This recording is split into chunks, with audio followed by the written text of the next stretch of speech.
Hi, you're very welcome. And this video, what I want to look at is what do you need to do if you've got extra unwanted spaces in your data and you need to clean it up. The problem is that if you have unwanted spaces, particularly if you need to do things like VLOOKUPs or whatever, unless you've got unwanted space in both of them, Excel will kind of, tend to react by kind of saying that extra character, don't need that. It's the same different thing altogether. So for example, if I click here on green, see there, I've got a few extra space in front of it. Indigo blue, extra spaces between the indigo and the blue. Red, if I click here beside it, you can see that the cursor doesn't stop right beside the D. It's kind of, there's a few extra spaces after it. And purple, I've done both the front and the back of that one. All right. So what we do is use a function called trim equals trim. Double click. Click on this one here. Close your brackets. Press enter. And then copy it down. All right. Now the thing about this is that this is still a formula, okay, so quite often we don't want the formula, we actually just want the actual values. So when we click on green up here, we want to say green, not just trim. So the way we do that is that we highlight this here, do Control-C to copy, I click over here, and then go up here to paste, and I choose paste values, okay, and you can see there it's now become green, so I just put down paste values here. Alright, so that's essentially how you do your trim.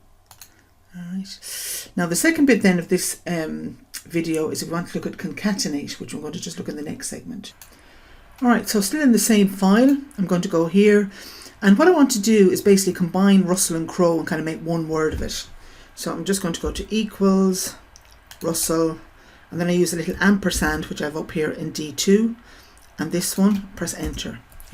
Now you can see that we have one tiny problem. We have no space between the Russell and the Crow.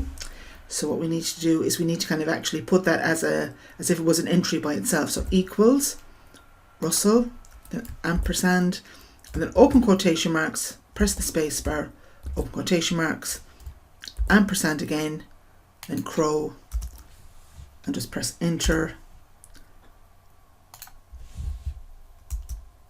Of course, it's having conniptions. And then I just copy it down. Right.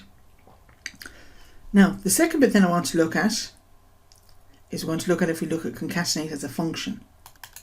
So what we do in this one, click up here in this one, go to formulas, go over here to text, and what you do is you scroll down until you find concatenate. Or as they call it now, concat. Okay. Alright, so what you do then, text 1, click here, right, and then what you do is you actually just leave a space there, so open quotation marks, space bar, quotation marks, and then Crow.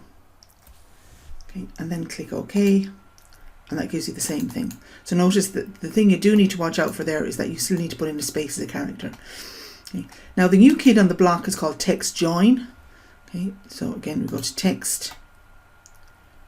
Let's find my TextJoin. Okay, so what you can do then is you can kind of say delimiter, leave that one, or empty. Text 1 is this one. Text 2. I'm going to put this as a space in here. Text 2 is Crow, and then click OK. So see here, it's slightly different in the sense that we don't have to keep putting in the delimiter.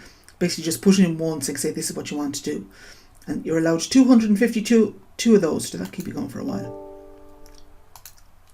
And then double click on that to copy it down.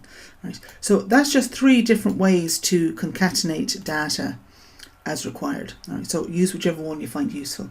Okay, mind yourself, take care, bye.